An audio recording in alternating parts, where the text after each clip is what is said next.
Nshuti zacu, nshuti zarinda ubuzima bwawe, uyu munsi reka tubagezeho icyo vinegere itwaye ubuzima bwacu bwa buri munsi. Vinegere ni products abantu bagura ku masoko, zikoreshwa mu masarade, zikoreshwa mu buzima busanzwe, zikoreshwa mu byo kurya cyane cyane ibibisi. Vinegere rero ikorwa mu binyobwa bisembuye bifite alcohol, kandi ibyo binyobwa bikaba byamaze gushya niho babikura.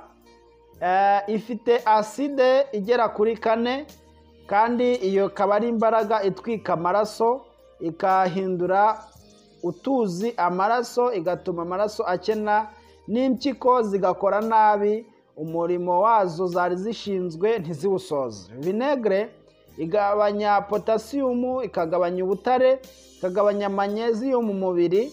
Nta sukari, nta vitamine biba muri vinegere. Vinegere kandi igira ingaruka mbi ku mubiri, ibyo kurya bikagogoreka nabi, ikarwaza abantu amenyo, igatwika ururenda rwo mu gifu, igatera igifu kurwara.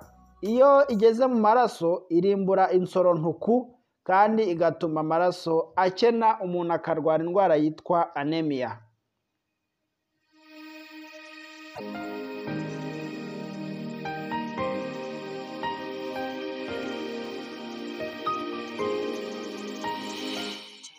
Vinegere nziza rero ni iyihe? Vinegere nziza ni ugukata amasarade yawe ushaka gushyiramo vinegere, warangiza ugakamuriramo indimu. Ibyo bifasha umubiri kuko indimu irakungahaye kandi ifite acide nyinshi kandi nziza zitangiza umubiri. Ubwo rero ku bashaka vinegere nziza nibakoresha indimu, niyo bita vinegere naturelle. Ariko se vinegere ubundi abantu bahurira hehe nayo? Hari abatayifite iwabo mu nzu, ariko bakaba barya mu maresitora ku manywa, kandi bakaba bakoresha imboga mbisi bahabonye, amasarade yaho, amashu yaho mabisi, amabeterave yaho mabisi, n'ibindi bakoze mu buryo bubisi. Ibyo haba harimo vinegere kugira ngo bikunde bise nkaho byahiye. Za mayoneze, za motarde, za confiture n'ibindi, aho hose ushobora kuhahurira na vinegere. Vinegere rero ni mbi ngaho nguko.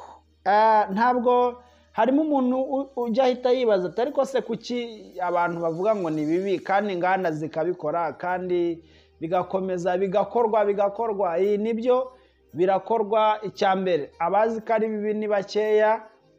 Icya kabiri, abantu bakunda ubusirimu, bakunda ibintu nk'ibyo nyine byiza, akumva ni ubusirimu, akumva ni byiza. Ikindi kandi ba nyir'inganda nabo bitaye ku mafaranga, ntago bitaye ku buzima bwawe. Oya rero ngaho Imana idufashe mbe kujya dusobanukirwa n'ibindi kandi byiza, kuko ubu buzima dutunze ni imari kandi tuzabazwa n'Imana uko twayirinze n'uko twayicunze, hanyuma tukayereka umusaruro. Uko tuzaba tukiri bazima cyangwa twariyangije, ubushake tuzaba twarashyize mu kwiyangiza, ndetse n'imbaraga nkeya twashyize mu gushaka ibyiza, ibyo byose bizashingirwaho kugira ngo Imana ituburanye kandi idutsinde. Ntabwo rero watsindwa n'Imana ngo ugubwe neza ugire amahoro. Iyo mpamvu turi guharanira icyatuma twemerwa. Imana idufashe.